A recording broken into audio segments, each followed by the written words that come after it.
For years, every maid hired by the cold billionaire failed to get close to his autistic son. The boy refused to eat, to play, or to speak with anyone. His father, convinced nothing could ever change, watched dozens of attempts fail.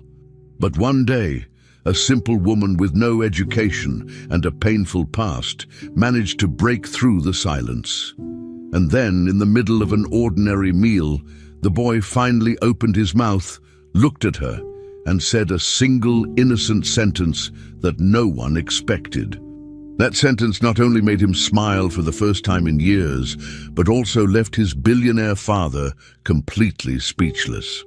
Before we continue with this story, don't forget to subscribe to the channel and like the video. Oh, and don't forget to comment below where you're watching us from. We love to know that. Edward Callahan sat alone in his grand mansion, the large hallways quiet and still. Since his wife died, he had stopped trying to make the place feel like a home. Everything looked perfect from the outside: clean floors, polished furniture, organized shelves. But inside, it felt cold and empty. Edward lived with his 6-year-old son Oliver, who had been diagnosed with mild autism. Oliver was verbal, but he struggled to connect with people. Most days, he followed a strict routine planned by Edward, with no time for play or affection. Edward believed structure was the best way to handle things, including parenting. He kept his distance emotionally, focusing instead on his businesses and meetings. He didn't know how to handle grief, so he avoided it.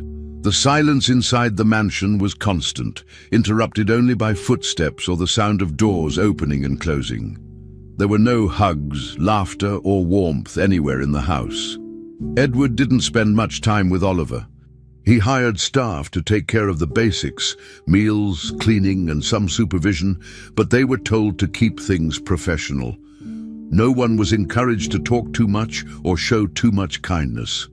As a result, Oliver grew up surrounded by adults who came and went, never forming real relationships. He had toys, but rarely played. He had books, but no one read to him. Edward thought he was doing the right thing by removing distractions and giving his son a clear schedule. Each morning started the same: wake up, eat, study, rest, eat again, and sleep. There were no surprises, no games, and no spontaneous moments. For Edward, this was the safest way to protect his son and himself. But Oliver needed more than order. He needed love, comfort, and a sense that someone truly cared. Inside, he was lonely, even if he didn't always know how to express it. Even though Edward loved his son deep down, he didn't know how to show it. His way of caring was providing money, a safe place to live, and keeping things under control. But he didn't talk to Oliver like a father should.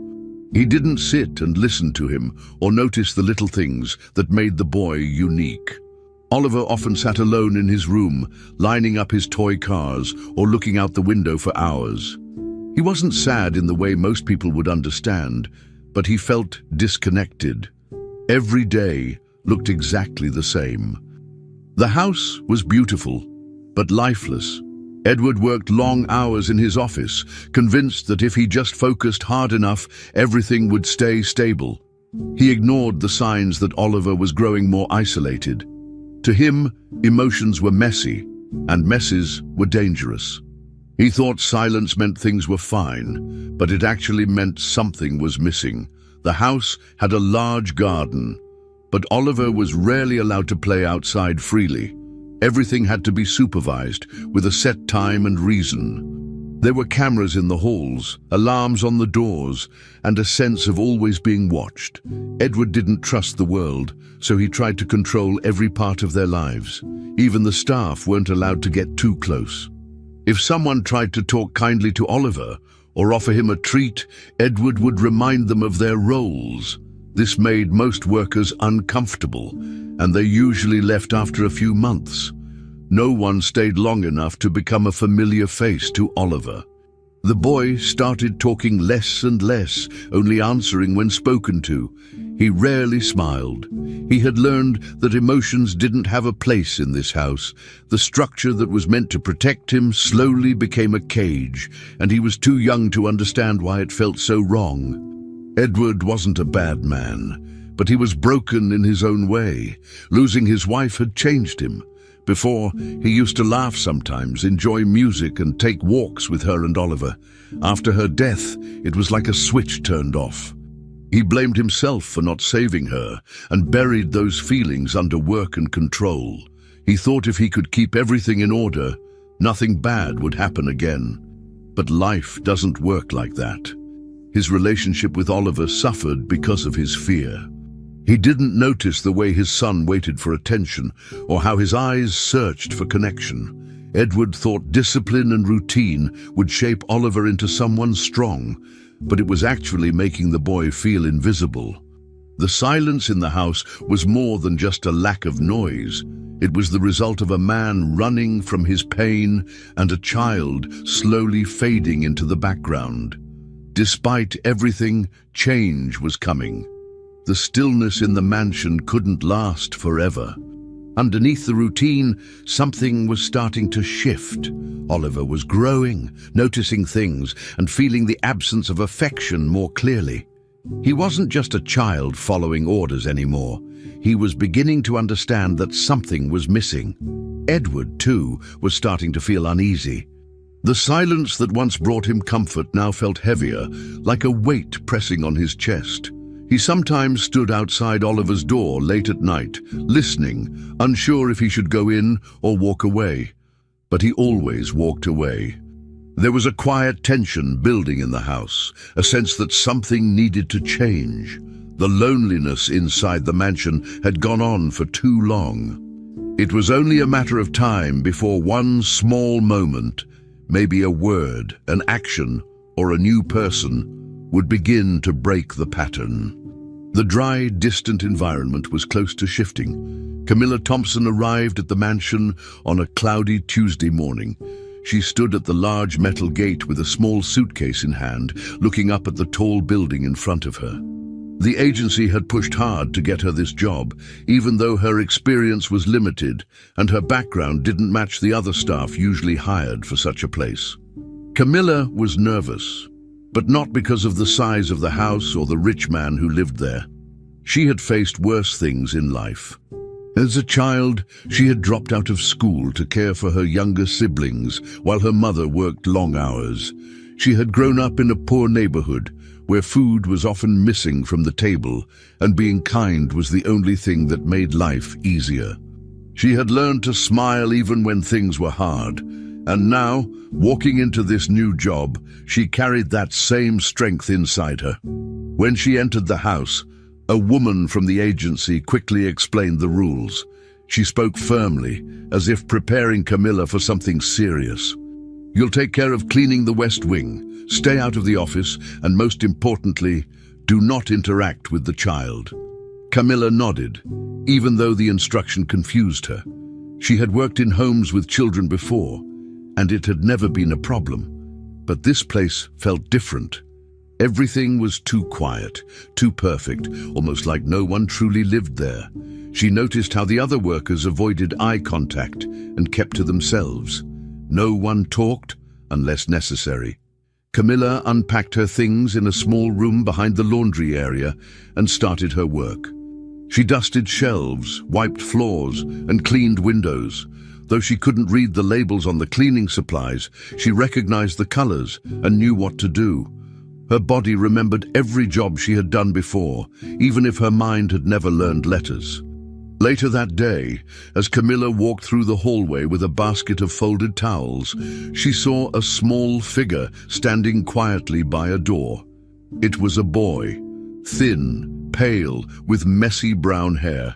He didn't look up right away. He was turning a toy in his hands, focused on it completely. When he did glance at her, Camilla froze for a second. There was no fear in his face, but also no joy, just emptiness, like he had been looking at the same wall for hours. She didn't say anything, she just stood there watching him. Something in her heart felt tight. She had seen that look before, not in rich homes, but in hungry children waiting outside grocery stores, or in her younger brother after her father left. The boy said nothing, and neither did she. But in that brief moment, something passed between them. It wasn't a conversation, just an understanding. She kept walking, but she didn't forget his face. Camilla continued her days working hard, staying quiet, and following the rules. But the memory of the boy stayed in her mind. She learned from whispers in the kitchen that his name was Oliver and that the father barely spoke to anyone. The other workers kept their distance, afraid of making mistakes and losing their jobs. They warned Camilla not to get involved. "The man doesn't like questions," one said. "He wants order, not kindness," said another. But Camilla couldn't ignore what she had felt. Every time she passed a hallway or opened a door, she hoped she would see Oliver again. She wasn't trying to break the rules. She just couldn't pretend he wasn't there. She had spent her whole life caring for people. It was part of who she was. She didn't need to talk to him to know that something was wrong. He was too quiet, too still. He looked like he was waiting for something that never came. Camilla didn't understand why a child would be treated like a shadow. Even without a formal education, she knew children needed love, not silence. She watched how the boy moved, always alone, always following the same path. He didn't make noise. He didn't laugh. She thought about her own past, about the nights she rocked her baby sister to sleep while her stomach growled from hunger. Back then, no one paid attention to their pain. She learned how much a single touch, a soft word, or a warm meal could mean. Oliver reminded her of those moments, not because he was poor, but because he was clearly starving in another way. Camilla didn't pity him. She felt something stronger than that, a need to do something. She didn't know what yet. She just knew she couldn't keep pretending he didn't exist. Even if she wasn't allowed to speak, her heart was already reaching out to him. One afternoon, while cleaning the hallway near the playroom, Camilla heard a small thud.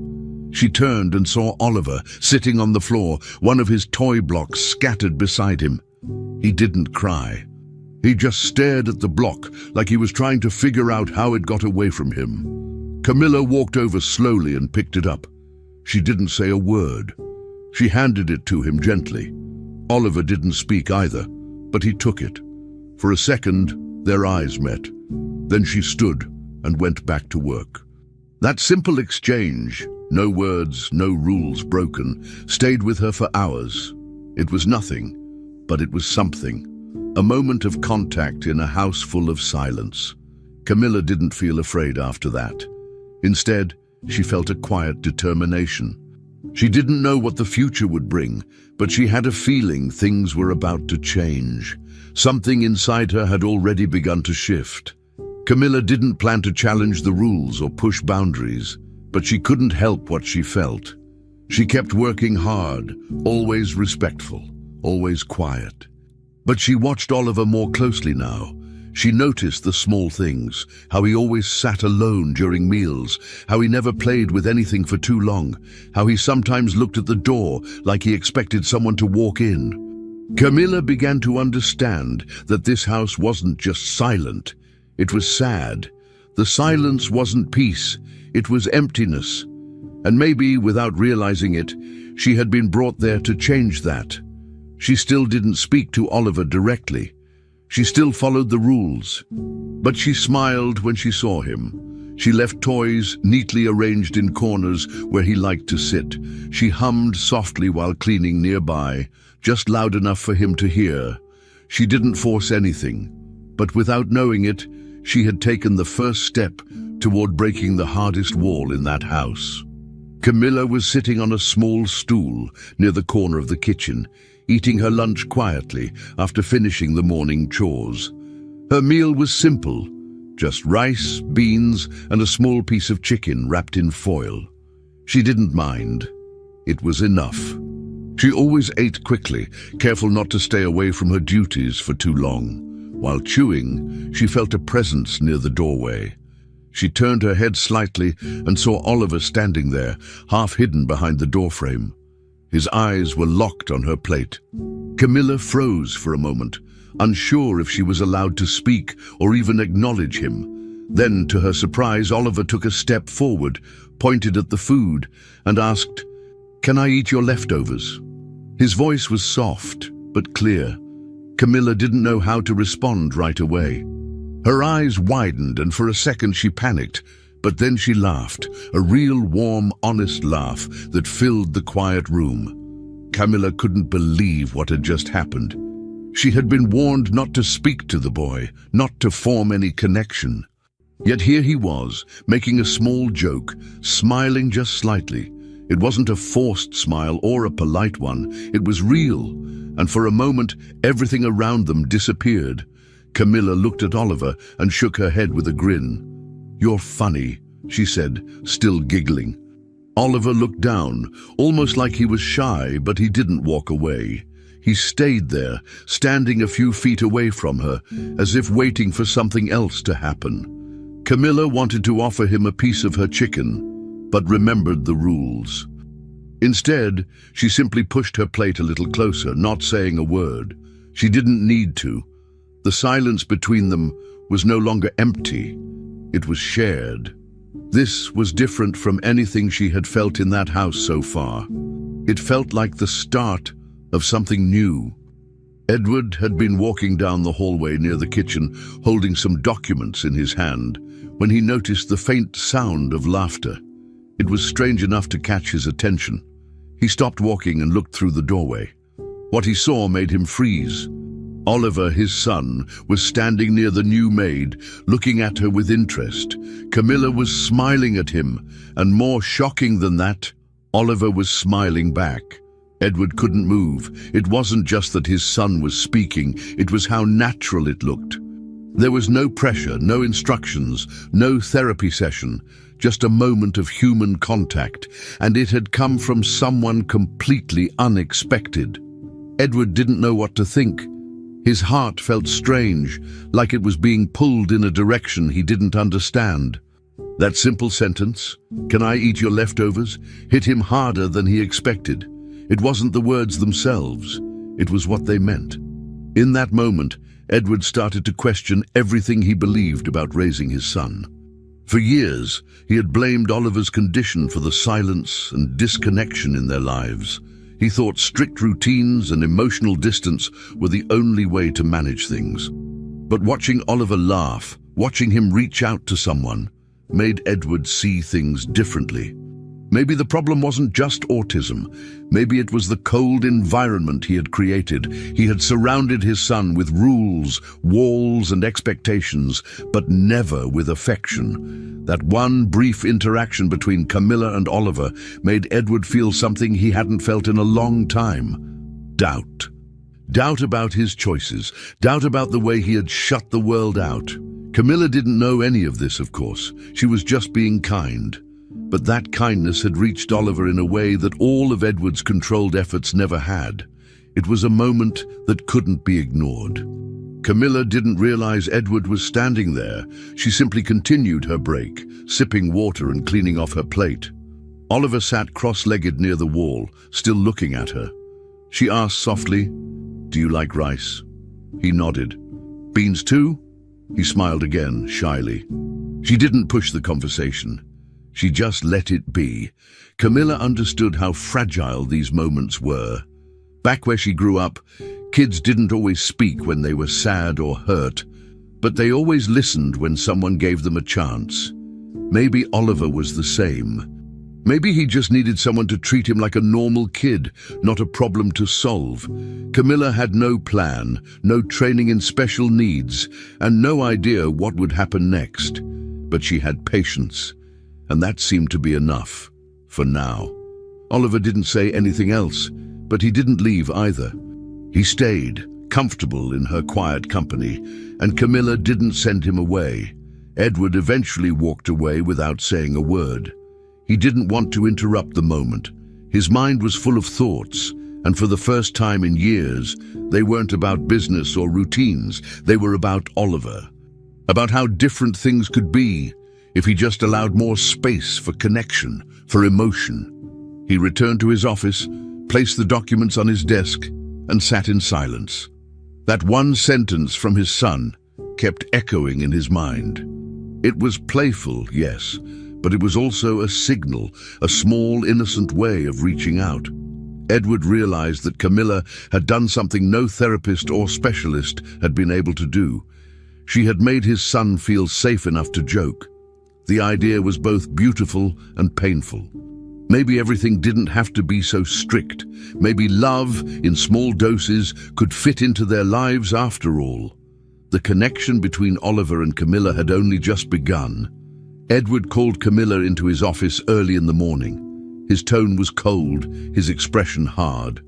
He stood behind his desk, arms crossed, while Camilla remained silent in front of him. He didn't raise his voice, but every word he spoke was firm. He told her what he had seen, Oliver laughing, speaking, interacting, and made it clear that this kind of behavior was unacceptable.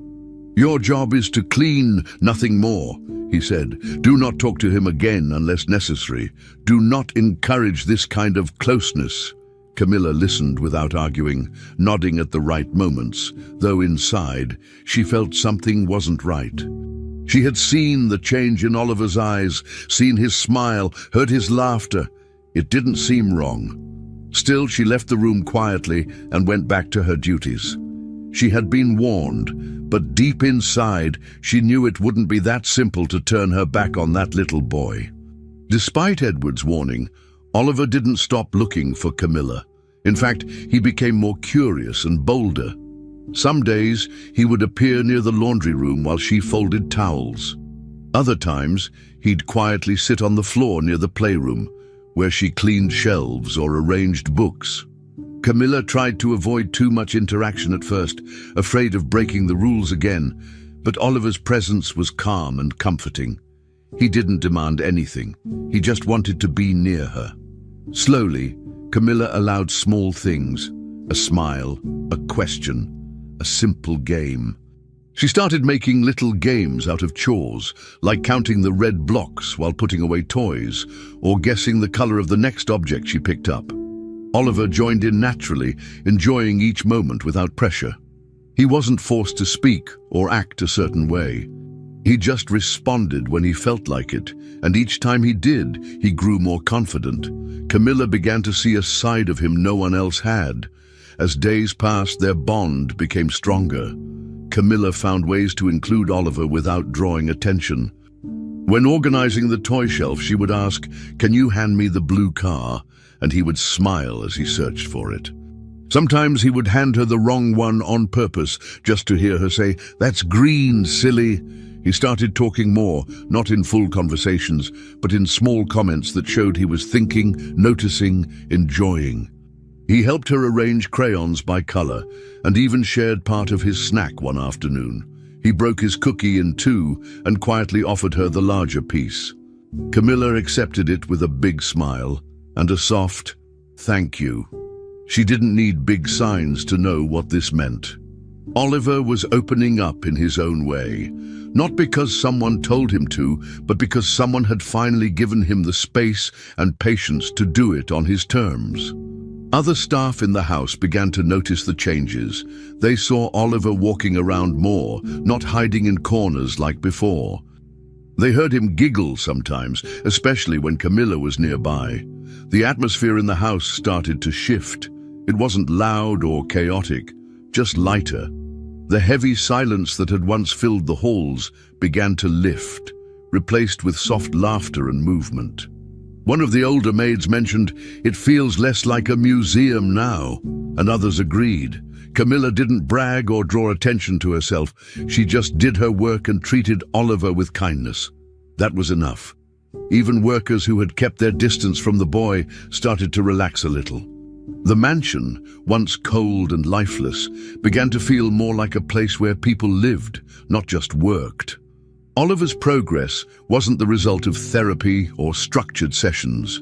It came from simple, daily acts of attention and care, things that had been missing for a long time. Edward noticed the change too, though he didn't speak of it. He observed quietly, watching from his office window or pausing in the hallway when he heard movement. He saw Oliver helping to clean up the playroom, laughing when a tower of blocks fell over. One afternoon, Edward stood still in the corridor as the sound of his son's loud, uncontrolled laughter filled the air. It wasn't a polite chuckle or a rehearsed line. It was real, full, and alive. The sound hit him hard.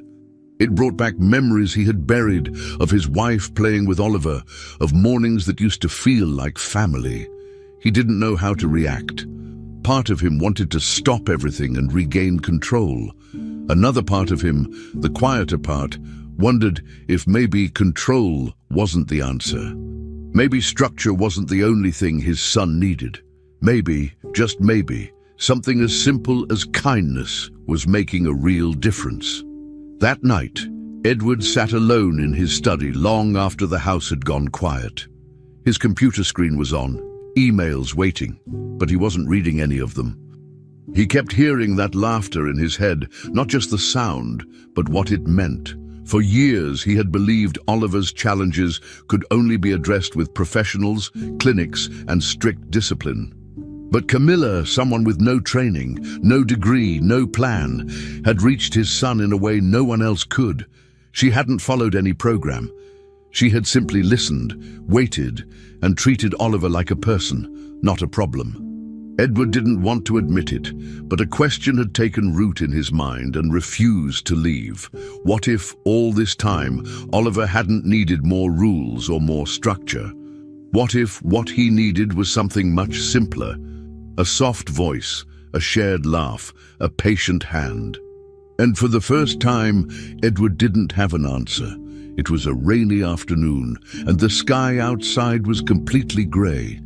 The sound of rain tapping on the windows filled the house as Camilla stood in the kitchen, holding a bottle of cleaning solution. She was trying to read the label on the back, squinting her eyes and silently mouthing the letters. She looked frustrated. She turned the bottle upside down, then back again, trying to guess what the instructions said. She didn't hear Oliver walk in. He stood a few feet away, watching her closely. After a moment, he asked, "You don't know how to read?" His voice was calm, not teasing, just curious.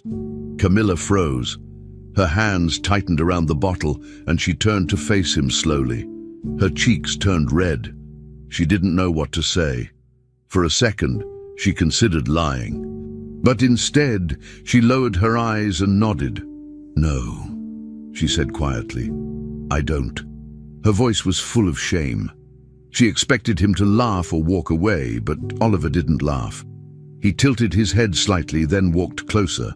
"I can teach you," he said, like it was the most normal thing in the world. "Like you teach me how to play." Camilla looked at him, surprised. His words were simple, but they meant everything to her. He wasn't judging. He wasn't making fun of her.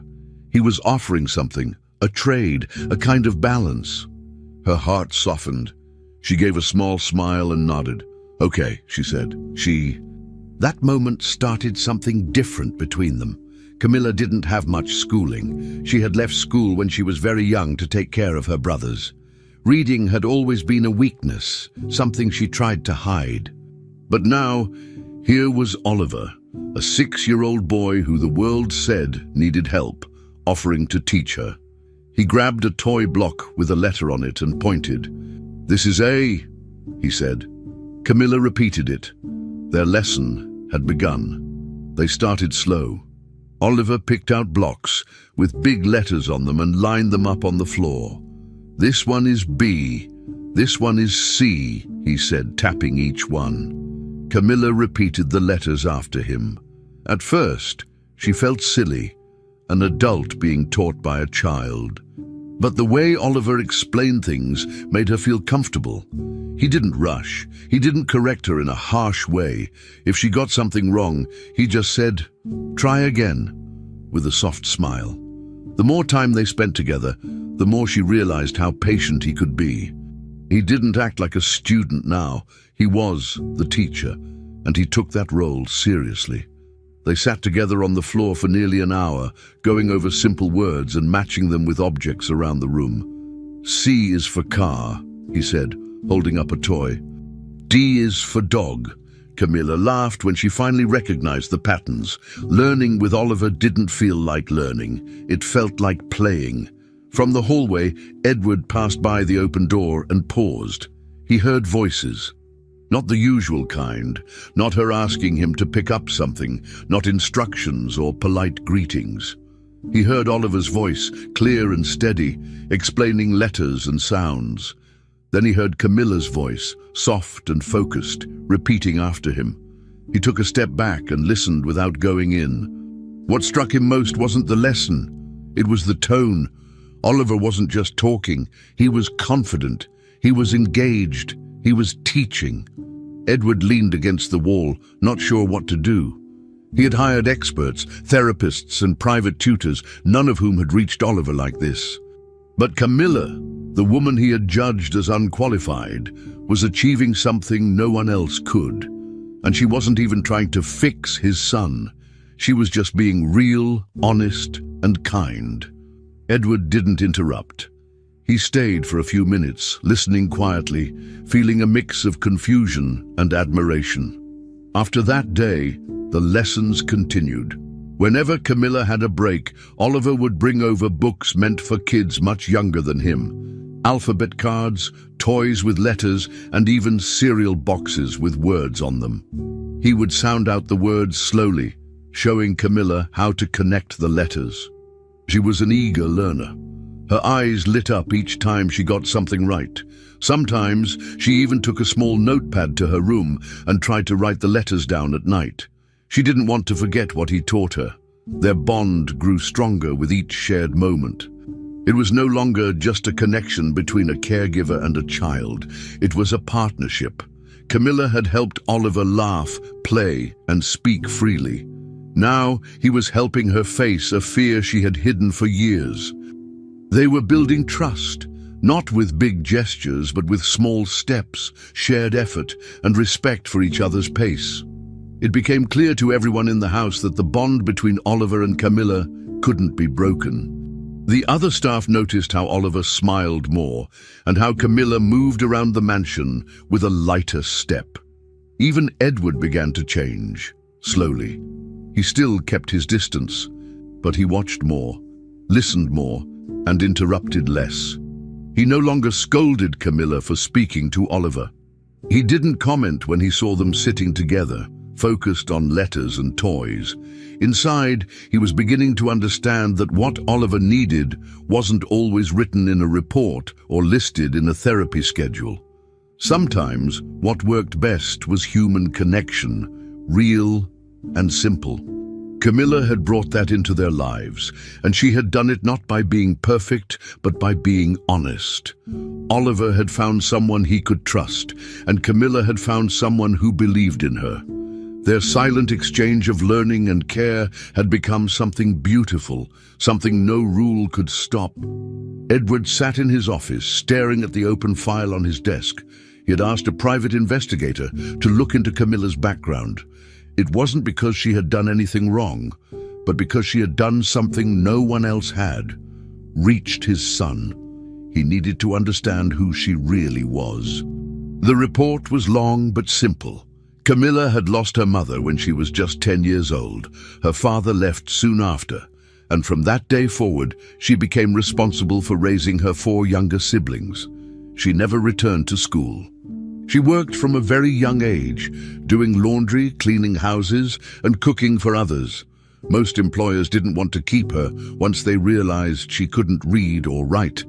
But she never complained, never got into trouble, and always showed up on time. Reading her story, Edward felt a mix of guilt and surprise. He had judged her too quickly, without knowing what she had overcome. While Edward read about her past, Camilla was in the kitchen, sitting at the small table with a notebook and a few colored pencils. Oliver sat across from her, pointing to the letters he had drawn in large, uneven handwriting. "This is E," he said proudly, drawing it again slowly. Camilla smiled and copied the letter. "Very good," Oliver said, mimicking the tone of a teacher. They both laughed. The kitchen, once silent and dull, was now full of life. Camilla brought the notebooks in every afternoon, and Oliver looked forward to their sessions. He liked feeling useful, and she liked feeling seen. Together, they created a rhythm. A few letters, some drawings, and always a short break for juice and cookies. Sometimes, Oliver made up stories using the letters they were learning. He would say, "E is for elephant who eats eggs," and Camilla would laugh. These weren't just lessons. They were moments of trust, growth, and real friendship. Other staff members passed by the kitchen and smiled when they heard the sounds. It was no longer just a place for cooking. Now it was a space for laughter, for learning, for something completely new. Even the house itself felt different. The quiet that used to dominate the halls had been replaced with small, joyful noises. The sound of vowels being repeated, the clinking of pencils on the table, and the occasional giggle from Oliver echoed through the rooms. Edward noticed the difference. At first, it unsettled him. He had gotten used to silence, but now the sounds felt comforting. Every time he passed by and heard his son talking or laughing, he stopped for a moment. He didn't go in. He just listened. Something in him was beginning to shift, though he didn't fully understand it yet. He kept thinking about the report, about Camilla's life, and about how she brought joy into his house without asking for anything in return. Edward found himself thinking about Camilla at odd times, while reviewing contracts, during phone calls, or even at dinner. He couldn't understand how someone who had been through so much could still be so kind, so patient, and so generous. She had every reason to be bitter or angry, yet she wasn't. She focused on others, helped without hesitation, and never once asked for praise. Edward started to reflect on his own life. He had always believed that success came from control, from rules, from shutting out emotion. But now he was seeing that something much softer, something he once considered weak, was more powerful than he imagined.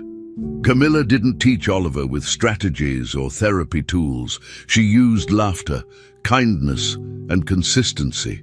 She listened to him. She didn't treat him like a case to solve. She treated him like a person.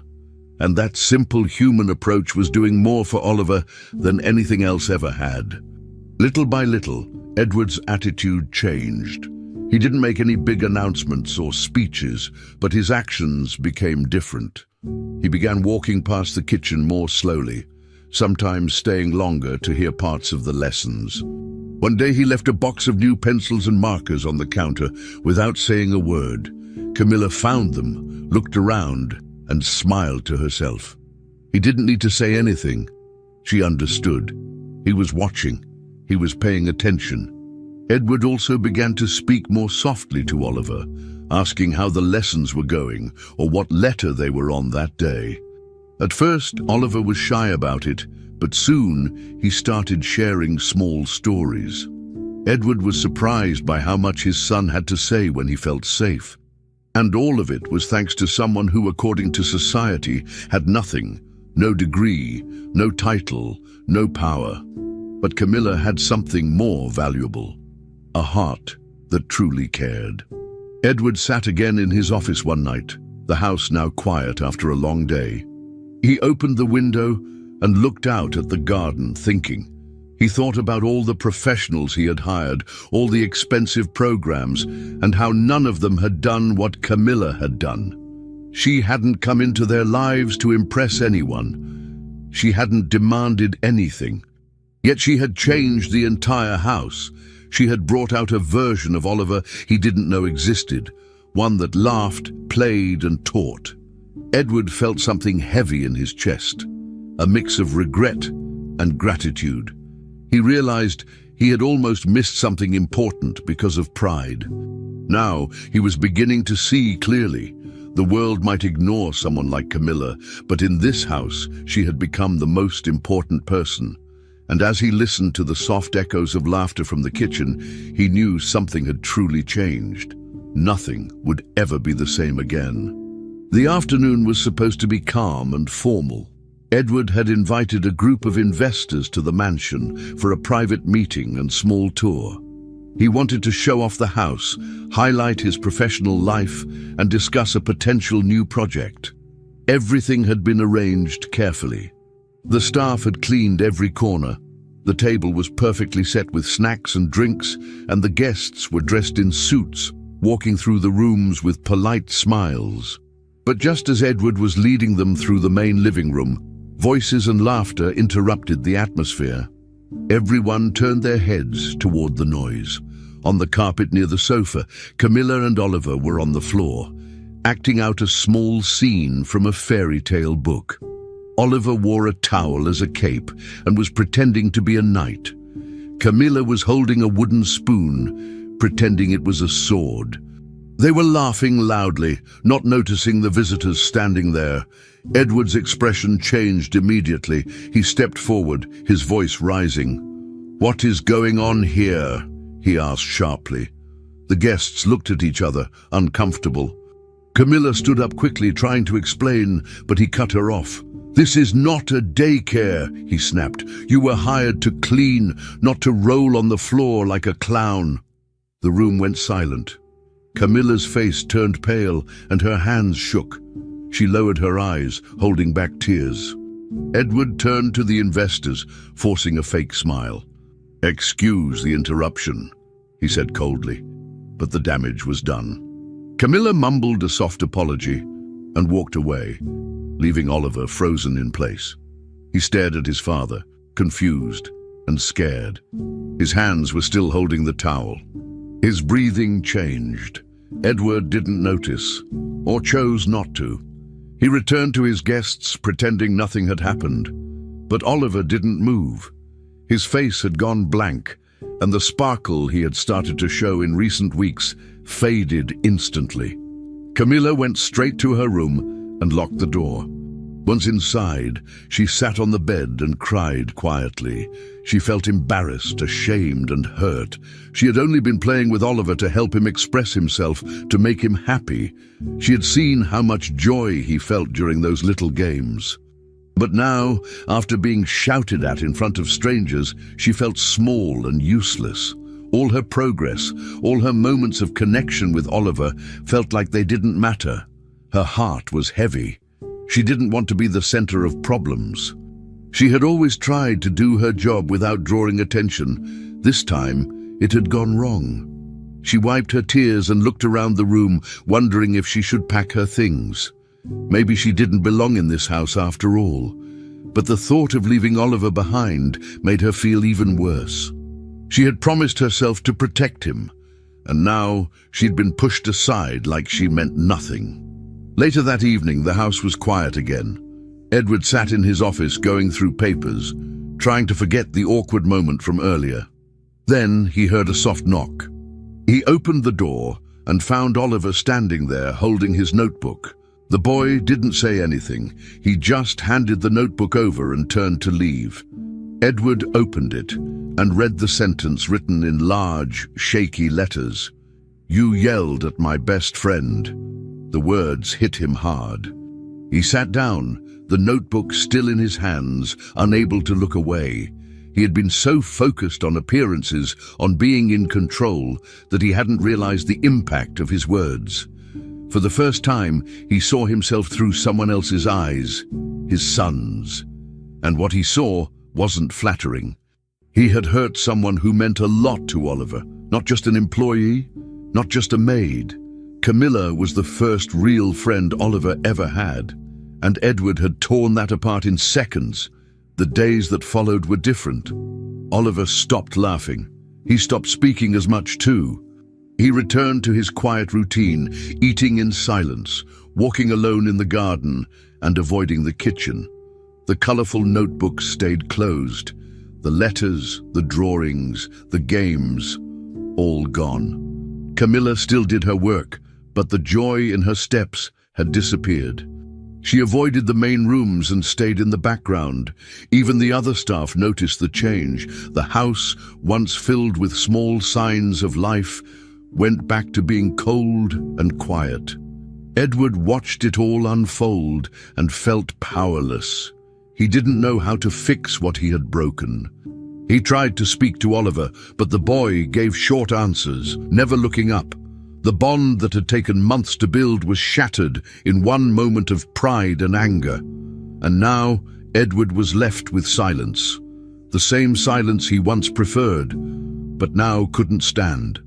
Edward tried to continue his routine, but something felt off.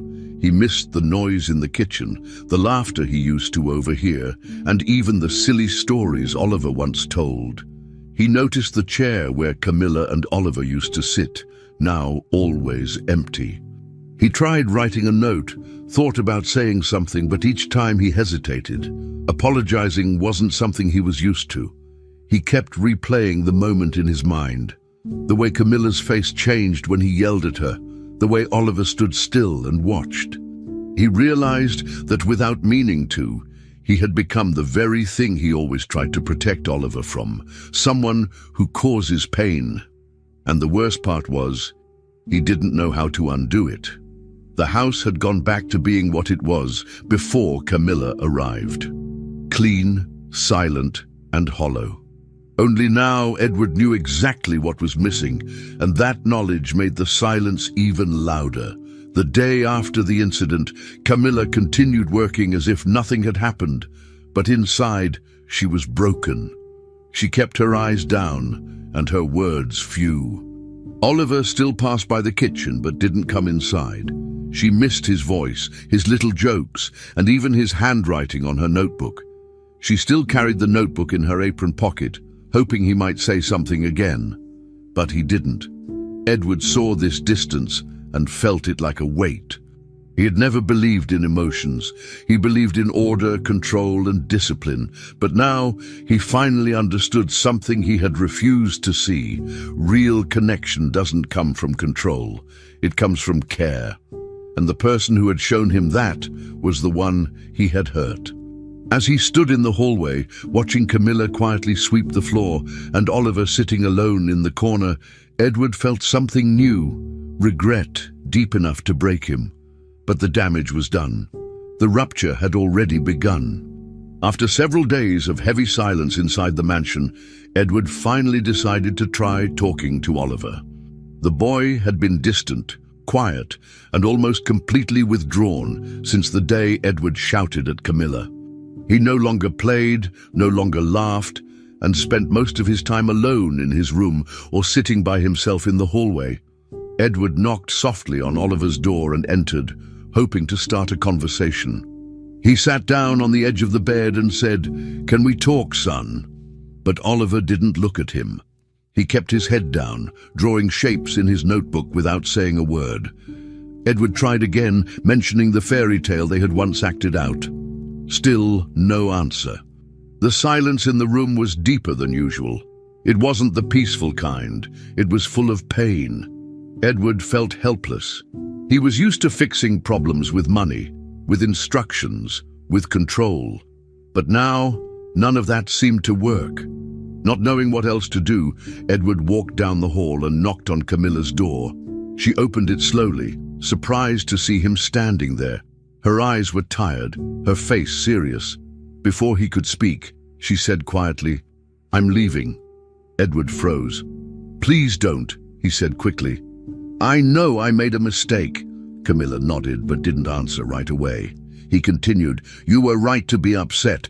I overreacted and I embarrassed you. I've been thinking about it a lot and I'm sorry." Camilla looked down. She wasn't used to hearing those words from someone like him. He added, "You taught me something I didn't expect. You taught me how to be a father, even if you didn't mean to." His voice was softer now, more honest than before. Camilla stayed quiet for a moment longer, then said, "I'll stay, but only if I can do more. I want to help others like me, women who were never given a chance." "What do you mean?" he asked. Camilla explained that there were many women like her, maids, cooks, cleaning ladies, who had never learned to read or write. Many of them felt invisible, ashamed, or stuck in their jobs with no way forward. "I want to teach them, like Oliver teaches me," she said, "even if it's one letter at a time." Edward nodded slowly, listening. He had the resources to help. He realized it was time to use his money for something beyond himself. "Then we'll do it," he said. "We'll create something real. A program, classes, a place where they can learn." For the first time, Camilla smiled. "Not just for me," she said, "for everyone who needs it." Edward agreed. The conversation marked a turning point, not just for their relationship, but for the way Edward saw the world. He wasn't just changing the rules in his house. He was changing the way he lived. In the weeks that followed, Edward began working on the new project with a focus he hadn't felt in years. He contacted local educators, found a space in one of his buildings, and started forming a team. Camilla helped too, suggesting ideas and helping shape the lessons. They named the program New Pages, and it was open to any woman working in domestic services who wanted to learn. Edward even set up transportation, provided materials, and offered small payments so that the women wouldn't have to choose between learning and working. Meanwhile, back at the mansion, the atmosphere shifted again. It wasn't just about fixing what had been broken, it was about building something better. Camilla returned to her usual tasks, but she was now treated with a new level of respect. The other staff noticed the difference. Edward greeted them more often, asked questions, and even listened. The house felt warmer. Slowly, the guilt that had weighed him down was replaced by action, by purpose. Oliver watched all of this with quiet curiosity. He noticed his father walking around more, helping Camilla carry boxes, even sitting at the kitchen table sometimes. He didn't speak right away, but he saw everything. One afternoon, while Camilla was preparing lunch, Oliver walked into the room. He paused for a second, then suddenly ran toward her and wrapped his arms around her waist. Camilla stopped what she was doing, shocked but happy. She bent down and hugged him back tightly. Edward stood in the doorway, watching the moment unfold. There was no sound, no words, just the clear message in that one hug. He had missed her deeply. Camilla smiled, her eyes filling with tears, and whispered, "I missed you too, little one." Oliver didn't let go for a while. Edward stayed still, overwhelmed by what he was seeing. It was a simple moment, but for him, it felt like a key had been turned inside his heart. The gesture between Oliver and Camilla stayed in Edward's mind for days. He thought about how different everything had become since she first arrived. Back then, he believed discipline, silence, and structure were enough. He thought emotions were distractions and that affection had no place in a house built on rules. But now, he saw it clearly. What had changed his son wasn't expensive therapy or strict routines. It was patience, kindness, and trust. It was Camilla. And now, thanks to her, other lives would change too. The mansion was no longer just a symbol of wealth. It had become a place of healing. Edward knew he still had a lot to learn, but for the first time, he felt ready. He walked through the house and saw not just furniture and walls, but moments being lived, moments that mattered. And as he watched Oliver playing with Camilla, laughing again, he felt something real. The coldness that had once filled his life was finally gone. With Camilla back in the mansion, everything began to feel different. The old routines were replaced by new ones filled with life. Oliver was no longer the quiet, withdrawn boy hiding behind doors. He started talking more, asking questions, and showing curiosity about the world around him. His words came easier now, and though he still had his quiet moments, he was no longer afraid to express himself. Camilla became part of his everyday life again, helping him with small tasks, playing games, and continuing their letter lessons. She also returned to her own learning, reading a little more every day with Oliver's help. There was laughter in the house again, and not just from Oliver. Even the staff smiled more. The house that once felt like a museum had turned into something completely new. Edward noticed the change right away. The quiet halls were now filled with soft voices, footsteps, and warmth that had been missing for years. Camilla spent part of each afternoon reading from her notebook, practicing words and short sentences. Oliver sat next to her, sometimes correcting her gently or showing her how to sound out tricky words. One afternoon, she carefully wrote a sentence on the page and showed it to him. "Thank you, Oliver." His eyes lit up and he smiled proudly. It was a small phrase, but it carried so much meaning. For Camilla, it was proof that she was capable. For Oliver, it was a reminder that he had helped someone too. They high-fived and shared a cookie after that, and it became a little celebration between them. Edward saw the page later that evening and stared at it for a while. He didn't say anything, but he carefully folded it and kept it in his desk drawer. That sentence wasn't just a thank you.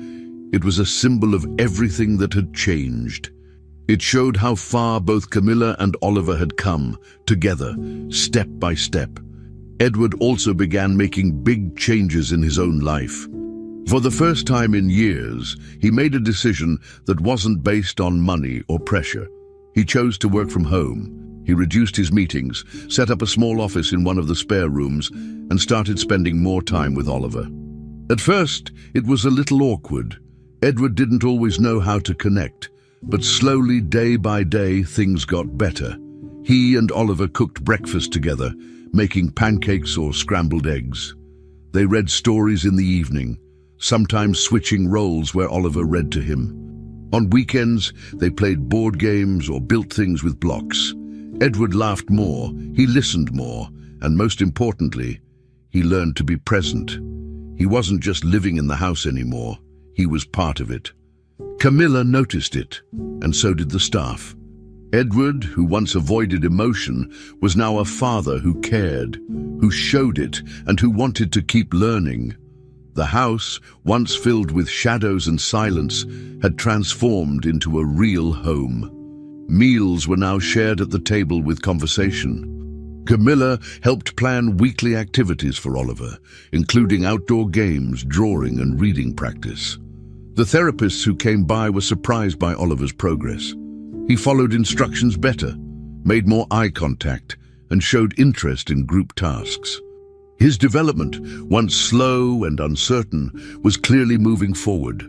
Everyone in the house adjusted to the new rhythm. Even the strict rules Edward once held so tightly were relaxed. Music played quietly during the day. The kitchen smelled of homemade food, and laughter became part of the daily soundtrack. Visitors noticed the difference immediately. The mansion no longer felt cold or distant. It had energy, movement, and a sense of belonging. Camilla no longer felt like just a worker. She was family. And Edward no longer saw parenting as a task. It was now the most important part of his life. Sometimes Edward sat alone and thought about how far they had come. He remembered the old days, when he believed emotions were dangerous and routines were the only way to stay in control. Back then, he thought affection was a sign of weakness. But now, looking at his son, laughing, speaking, and growing, he understood how wrong he had been. The question that had once started everything, "Can I eat your leftovers?" kept coming back to him. It was such a small moment, but it had opened the door to a completely new life. From that plate of food in the kitchen came a friendship, a bond, and a lesson he never expected to learn. Affection didn't make him weaker. It made him whole. He no longer feared it. In fact, he welcomed it. He finally understood that love in its simplest form was exactly what they had all needed. And Camilla had brought that love into their lives without even trying. The mansion, which had once been filled with silence and sadness, was now a home full of connection. Every corner of the house had a new story, of learning, of healing, of starting over. Camilla walked through the halls with confidence, always carrying her notebook, always ready for the next word to learn. Oliver was thriving, exploring his world with joy and curiosity. And Edward, now a changed man, took part in it all. He still had work, still had responsibilities, but he knew where his heart belonged now, at the dinner table, during story time, and in the little moments with his son. The man who once lived behind locked doors and schedules had opened his world. And it all began with something so small, a plate of rice and beans and an innocent question from a little boy. What Edward once saw as a weakness had turned out to be his greatest strength. In the end, what he had built wasn't just a house, it was a new life, a new home. Months had passed since the changes in the Callahan mansion began. Life had taken a new shape, not just within the house, but beyond its walls. Edward had been working quietly but steadily on something meaningful, something that would turn the lessons he had learned into action. And finally, the day arrived. The large event hall was decorated simply, filled with guests from different backgrounds, journalists, educators, local families, and women from various domestic roles. A banner above the stage read, "Callahan Foundation for Inclusion and Literacy." Edward stood backstage, adjusting his tie nervously. He wasn't the same cold businessman he used to be. He was still learning, still growing, but today was important. Next to him stood Camilla, dressed in a modest but beautiful outfit. She looked proud, nervous, and more confident than ever before. Today, she wasn't just a housekeeper. She was the Foundation's Integration Coordinator, a new title, a new chapter, a well-deserved place at the front. The audience settled into their seats as the ceremony began. Edward stepped up to the microphone first. He spoke honestly, his voice steady. He explained how the foundation aimed to offer free literacy programs to domestic workers and caregivers, women who had been forgotten by traditional education systems, just like Camilla once was. He spoke of inclusion, dignity, and second chances. Then he paused and looked down at Oliver, who sat in the front row, holding a piece of paper in both hands. "And now," Edward said with a proud smile, "someone very special would like to say a few words." The audience clapped politely as Oliver walked up to the stage, his steps slow but confident. With the help of his new teacher, he had written a short message for the occasion. He held the paper close to his chest and began reading carefully. "This place helps people learn. My friend Camilla helped me learn too. Now I am happy. I love her." The crowd went silent, then applauded with tears in their eyes. Camilla couldn't stop smiling. Her hands were shaking, but her heart was full. Seeing Oliver read, seeing how far he had come, reminded her of the long path they had walked together.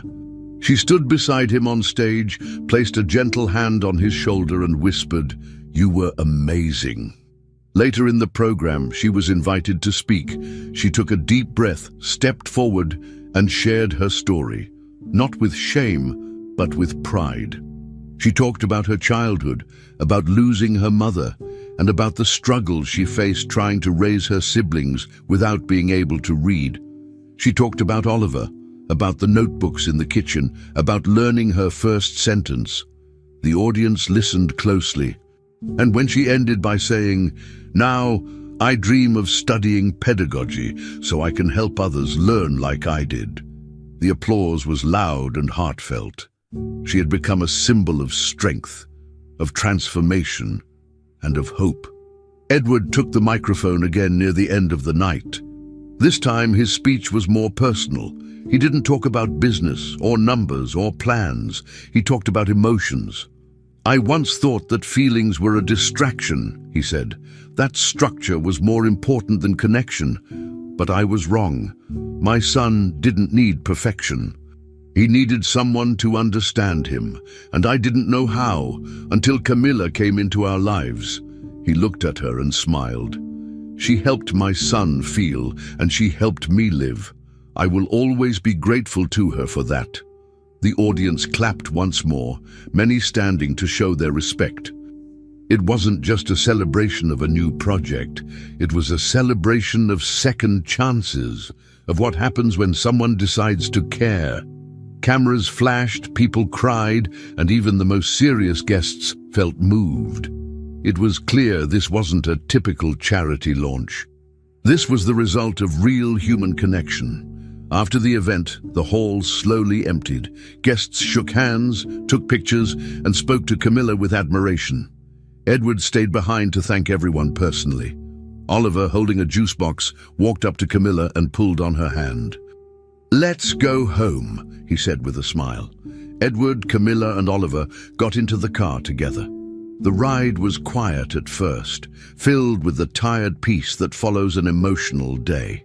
As they arrived back at the mansion and stepped into the kitchen, Oliver looked at the table, then at Camilla. He sat down, kicked off his shoes, and said with a small grin, "I want to eat your leftovers again." Everyone froze for a moment, then laughed. Edward leaned on the counter, shaking his head and smiling. Camilla laughed too, covering her mouth with her hand. That sentence, once so simple, now carried years of meaning. It was no longer just a question, it was a memory. It was love. That phrase had started everything. It had been Oliver's first step toward friendship, and Camilla's first step toward belonging. Now, it was something they all shared, a symbol of connection that had grown stronger over time. Edward looked around the kitchen, the place where it had all begun. The same room that once held only silence now felt full of warmth, life, and purpose. He walked over and sat down beside Oliver, placing a napkin on his lap. Camilla served the leftovers, smiling as she did. They ate together, not like employee and employer, but like a family. The mansion didn't feel big and cold anymore. It felt right. Everything that had happened, the laughter, the mistakes, the apologies, the learning, had led them here. And as they finished their simple meal, the night felt complete. Not because of speeches or applause, but because of one sentence from a little boy that reminded them of where it all began, and where they now belonged. Finally, we've reached the end of this story. I'm extremely happy that you've made it this far. Thank you very much for watching. Comment below what you thought and what was the best or worst part. Don't forget to subscribe. Until next time.